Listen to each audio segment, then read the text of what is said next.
I was really getting challenged on my stance on giving. Because it was like, I was doing all the Christian things, like serving, giving of my time, giving of my energy, helping out at the church, helping lead this ministry, lead that thing. But the one thing I wasn't doing is I wasn't giving money because it was my money.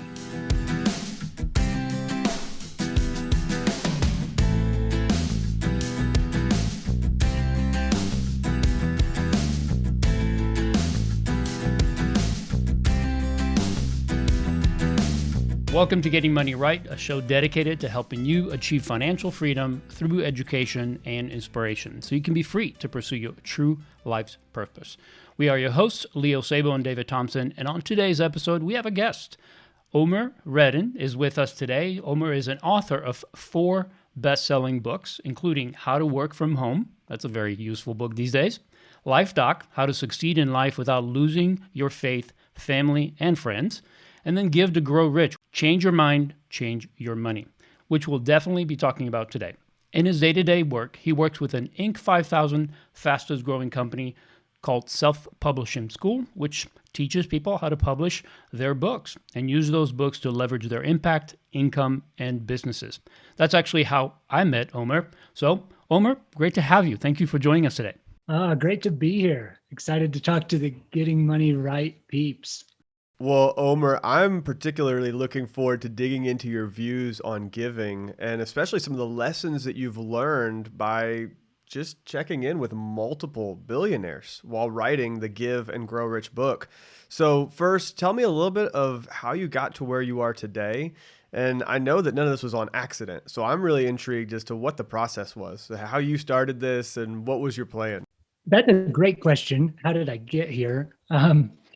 I think maybe what would be helpful is like this story to kind of set things up. So I was working in a distribution center, distribution work, unload box, put on conveyor belt, unload box, put on conveyor belt.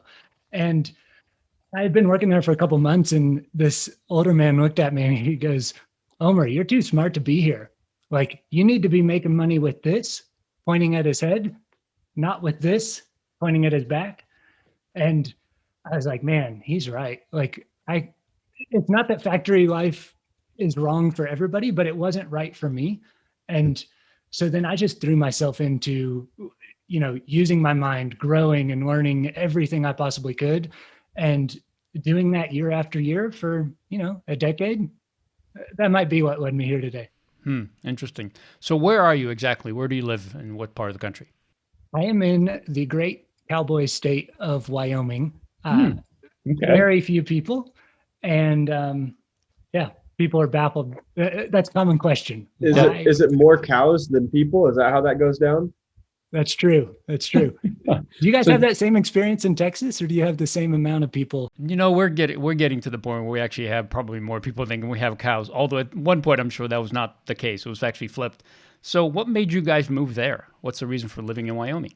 There was a conversation my wife and I had at late last year, and we had driven out west, like early on in our marriage, got a taste of the West as we drove out. And I just was like, man, if we could ever get back out here again, we'd love to do it.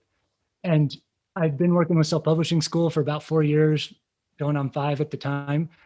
And my wife's like, "Honey, you work from home.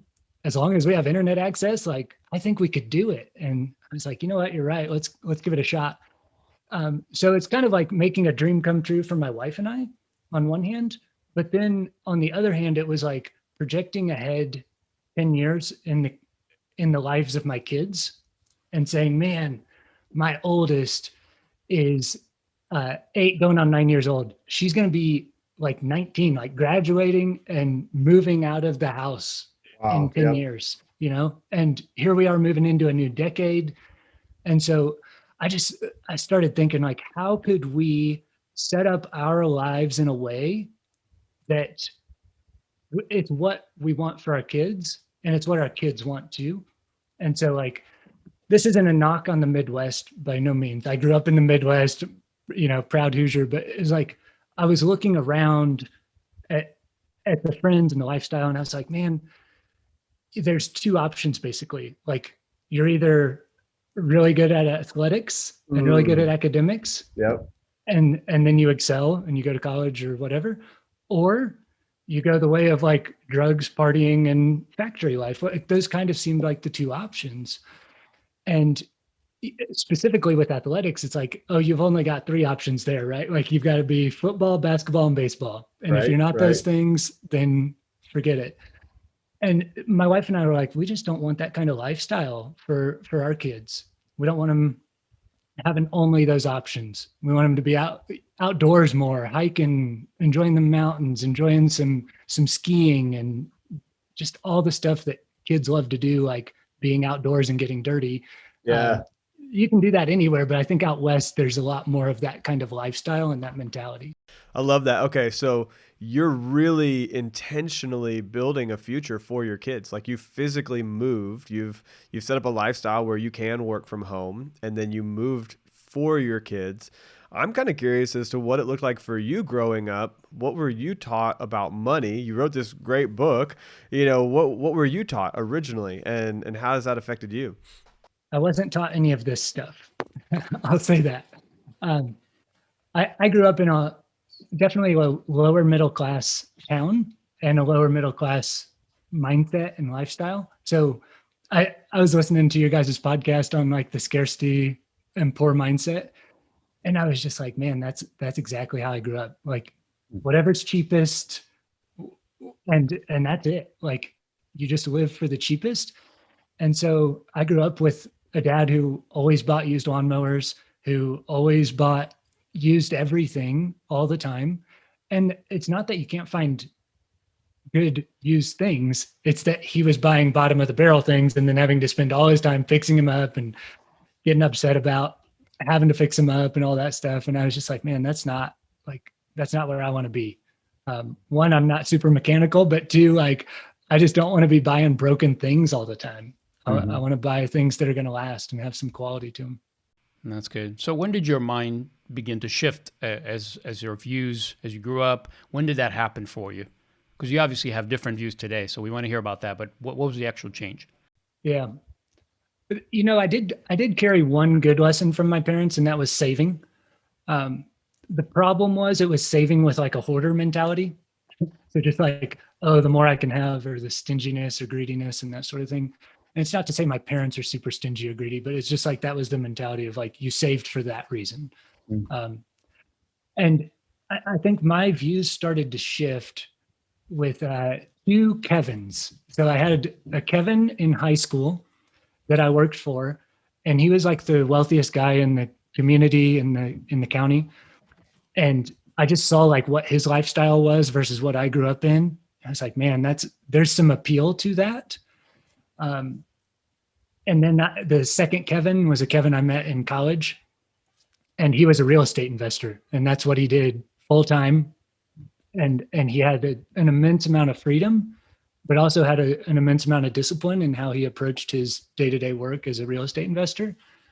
And those were two people that just kind of like gave me a vision of a brighter future and a vision of what's actually possible. Like there's so many more jobs, so many more opportunities, so many more things you can do than work in a factory. Yeah, that's good. So what was the turning point? What actually happened? Obviously you connected with these guys, I'm sure because of what you saw in their own life, the way they modeled that to you. I'm sure you guys had conversations. There was maybe even an informal mentorship going on there. Obviously it impacted you, but what was the actual shift, and what would you pinpoint that, and what would you say happened? The guy at the factory or the distribution center that I mentioned at the top, that was a big moment. Another big moment is like, I know you guys are Christians and strong believers, and Yeah. I am as well. And so I came kind of like through the ranks. So I went through Bible college, then I served in ministry, then I went into seminary, and then as I finished that, I was really getting challenged on my stance on giving, because it was like I was doing all the Christian things, like serving, giving of my time, giving of my energy, helping out at the church, helping lead this ministry, lead that thing. But the one thing I wasn't doing is I wasn't giving money. Wow. because it was my money. Right? It's a mindset. Yeah. Well, and you were raised with that scarcity mentality where you hold on to everything.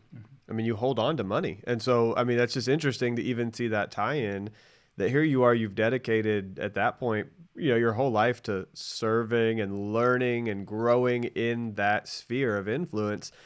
And yet the money is the one thing that hasn't fully shifted yet. That's kind of interesting.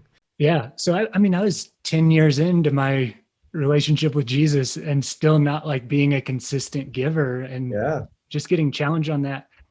It was like, man, that's tough because I want to give money, but I don't feel like I have enough. Right. Right. Like it's Right. that mentality all the time. I never enough, never enough, never enough. And anybody who's worked in ministry knows you aren't getting paid the big bucks, Right. but it Right. is a matter of your heart as to and just determining a percentage and going with it. That's incredible. I think that's something that a lot of people can relate to, especially if they're coming from a Christian background and a biblical worldview, and they grew up in the Midwest, like we did, type of deal, or in the Bible Belt, and there has been a lot of scarcity mindset that runs around in the culture, and so it's something you really have to wrestle with. There's a major shift that happens in your brain to go from there's not enough to I'm going to intentionally set this aside as the first thing I do in a percentage format and say, okay, I'm dedicating this first portion. That's a big deal.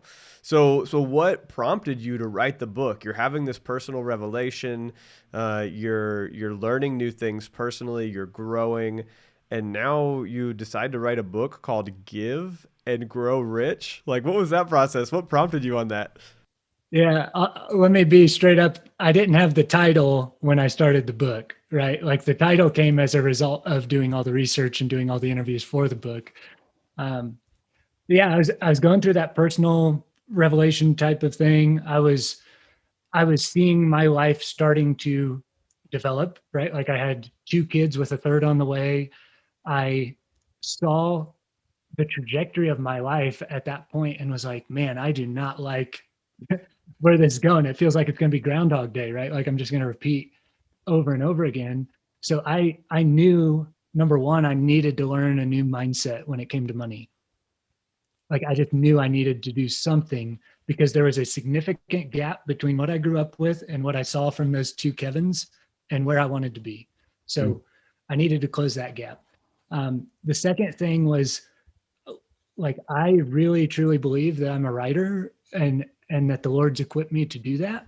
And so I felt like I needed to kind of step into that gifting a little bit more. I had been blogging up to that point, but hadn't seriously put a book together.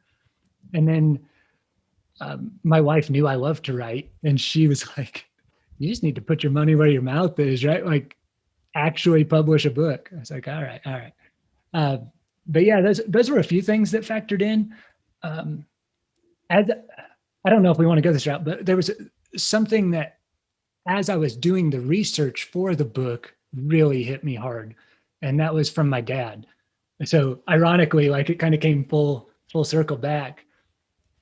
My dad, I interviewed him for the book, and one of the things that he told me was this story of when he and my mom bought this guy a brand new set of tires for his vehicle. That it was a guy he worked with, and he was super down on his luck and in a really bad spot. And they just kind of did this out of the goodness of their hearts. And it stuck out to me so significantly because it's like that thing had happened 20 years prior, and my dad still remembered it and still talked about it. And it obviously affected him. Like it was something that was near and dear to his heart. And it was a giving thing, right? Like it wasn't something he bought, it wasn't something he earned, it wasn't something he had, it was something he gave. And that really stuck out to me. So, how long did it take for you to research and write the book? You said that the title didn't come until later. So, I'm not sure what your mindset was when you started writing it. Obviously, it had something to do with money, but tell us about that process. How long did it take? What made you title it what you titled it? I probably started the research about 6 to 9 months before I actually came up with the title and published. the way I went about it is I interviewed 7 guys from 7 different income brackets. So guys making 20,000 a year all the way up to 1 million a year. And then I didn't interview, but I read the biographies of 7 billionaires, and from very different times, from very different industries. And as I started to see the trends coming through those interviews and through those readings, then I was like, oh, wow, here's the difference. Here's a poor mindset. Here's like a middle class mindset that's growing. Here's a rich mindset. Like, here's how billionaires take the rich mindset to a whole new level. That and all of that seen through the lens of my faith, right? And like, how does wealth, like, how does your faith interact with your finances, and how does your wealth, how does your faith influence your wealth? I guess is what I'm trying to say there. Yeah, that's good. Well, some of the things I know about the book is that some of the mindsets and the different attitudes that you saw, especially in these billionaires, it's something that David and I had touched on before. And I always find it a little bit unnerving to say this because I assume that there's people out there that are not in a financial good place. You know, they might be struggling financially and they look at a Jeff Bezos or some kind of billionaire that's in the news all the time and they think, yeah, sure, they're generous. Of course they're generous because they got the ability to be generous. And yet, most of us, I've done a bunch of research on wealthy people myself because I do find it very interesting. I struggle with a scarcity mindset. I grew up in a communist country, so there was a scarcity all around. But having to change from an employee mindset to embracing an investor and an entrepreneur and actually starting a business, all of that was very new for me. And some of that came from influences like you've had, and also by reading and studying other people that were different than me, especially when it came to the way they viewed the world and money. And one of the things that we found very clearly in most of the research we've done on the wealthy mindset is that wealthy people are extremely generous. And I think it surprises most people, but it doesn't surprise us because you realize once you get to the point where you no longer fight to just make it another day or to put enough cushion between you and bankruptcy or whatever it is you're running from, that you realize I really don't need that much. And now you realize, gosh, I should do something with this. And that other door opens to generosity and to doing something for others. And I think that's what your book really gets into quite a bit. So let's talk about what is it about those 7 guys that you learned? Talk about that and talk about some of the things that you learned through that research. Yeah. So I was reading, let's name off a few of them, right? Okay. So we read Rockefeller, Carnegie, Ray Kroc, Sam Walton, Steve Jobs, Elon Musk. Like, those were some of the guys I was reading. So I was trying to get some old school, some, middle 1900s area, and then like newer billionaires. And you're right, the consistency across the board is these guys are extremely generous. And they were generous before they were wealthy because they wanted to serve people in a way that added so much value, in a way that like was going to change the fabric of our society. So like they had a grandiose vision, but it was to help people. And so whether it was helping people travel faster or helping people have cleaner oil for that, or helping people have technology to interact and for us to do calls like this through Zoom. It's just like we could do this on iPhones if we wanted to, but it's like those kind of visions of what we could do if we could only make things easier or simpler or better for people. Like, that was huge to see that across the board with those guys. And another thing was like, none of them retired or ever wanted to retire. Like, retirement isn't a concept that exists in the Hebrew language, which I find fascinating.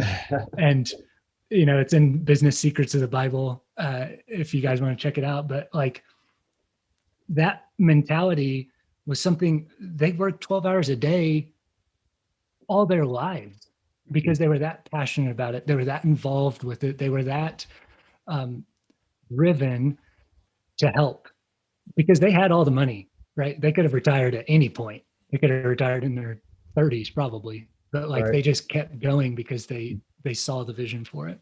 Yeah, you reference Business Secrets of the Bible. Is that Rabbi Daniel Lapin? Yeah. Yeah, yeah, and we talked about his book "Thou Shalt Prosper" in that scarcity mindset podcast episode that we did, and he really does. He does a phenomenal job highlighting the mindset shift that it takes, and so, and I think that that's what you've a lot of what you've captured as well through these interviews and through this time of digging in and getting every layer. I love that you did that. You went 20,000 and then layer by layer up to $1 million a year income, and then went and read Billionaires and seeing that difference. I think that's incredible. So you've got those big lessons. What did you learn? Like what did you take away from the 7 billionaires? Is there anything for you personally, and anything that you've taken home and done in your own house or just in your own life? Like, what are some of the things that you're doing? Yeah. So I think I was already a lifelong learner. I mean, that, and all the billionaires and wealthy people are lifelong learners, right? Like, read a book a week all my life. So that that was reaffirming.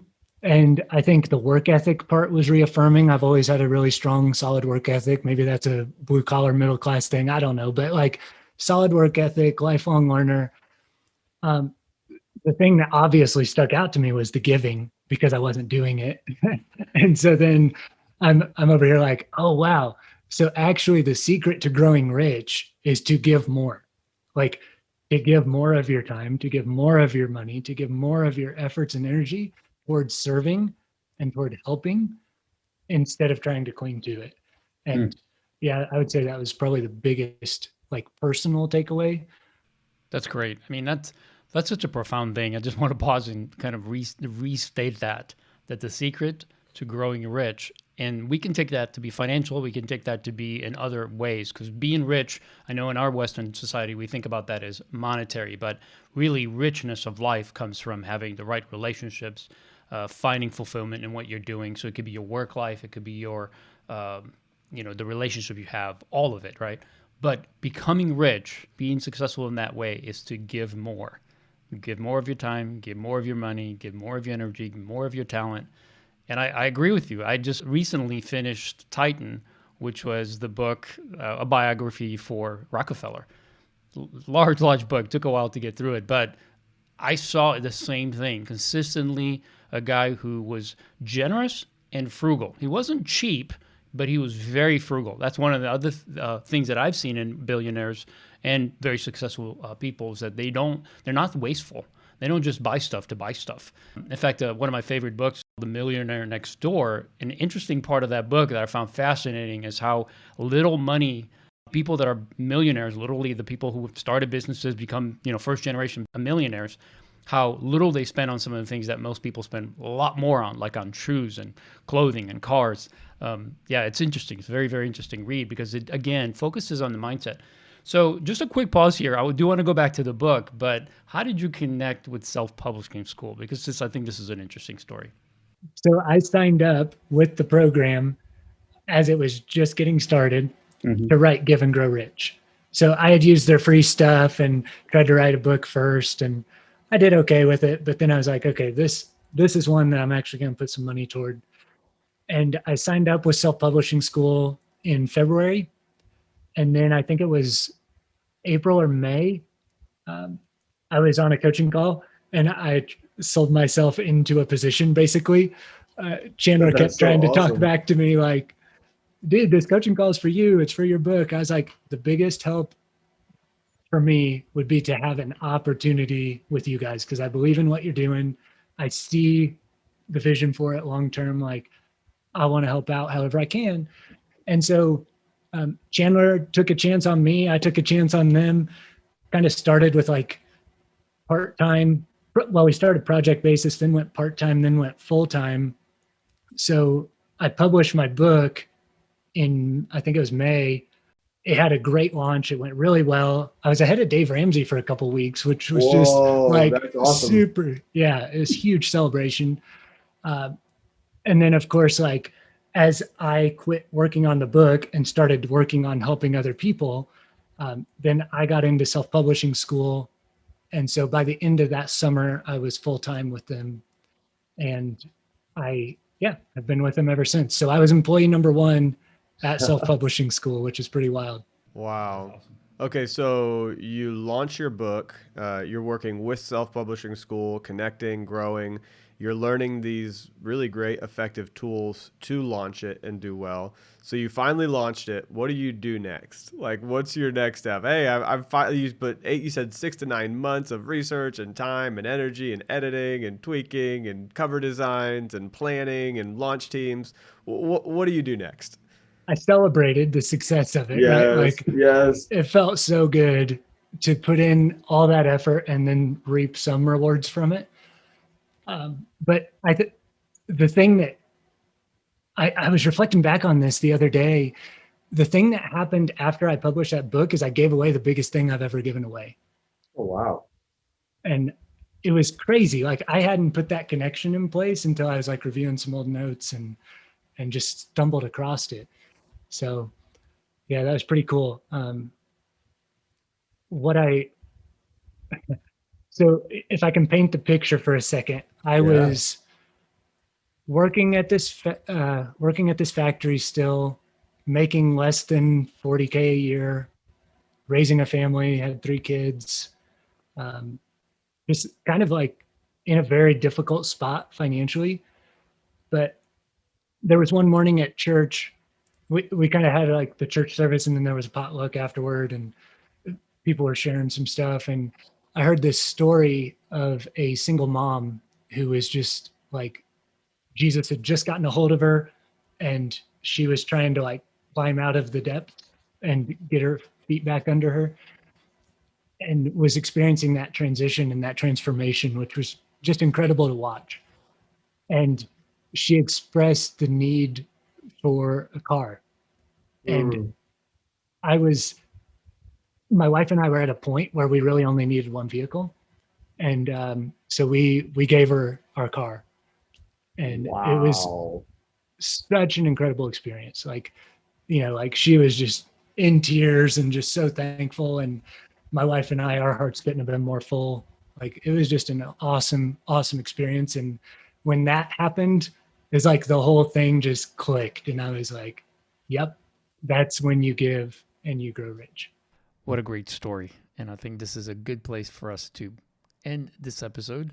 But don't worry, we'll continue the conversation in the next episode on Give and Grow Rich. Well, I hope that you enjoyed this episode of Getting Money Right with Omer Redden. And you can find his books if you just search Omer Redden on Amazon. You can find Give and Grow Rich. You can find Life Doc, and you can find How to Work from Home.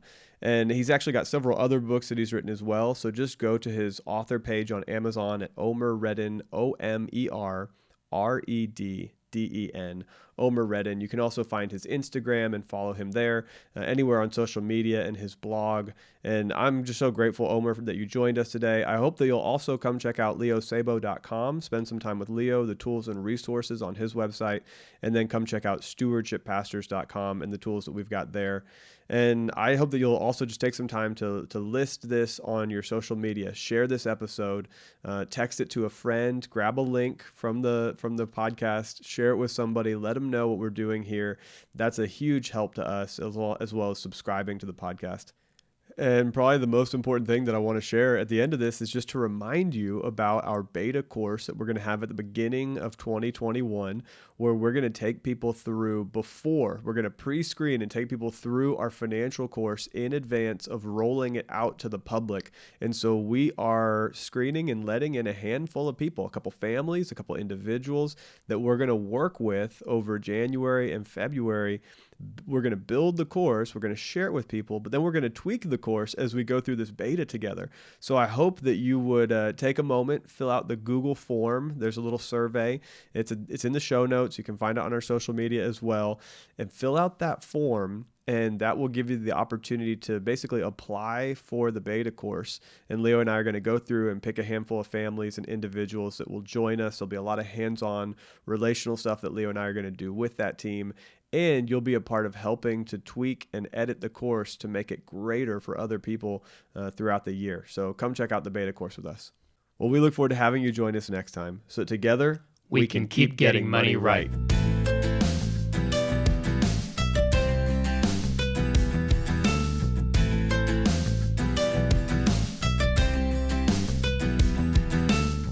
my wife and I were at a point where we really only needed one vehicle. And so we gave her our car. And it was Wow. such an incredible experience. Like, like she was just in tears and just so thankful. And my wife and I, our hearts couldn't have been more full. Like, it was just an awesome experience. And when that happened, it's like the whole thing just clicked. And I was like, yep, that's when you give and you grow rich.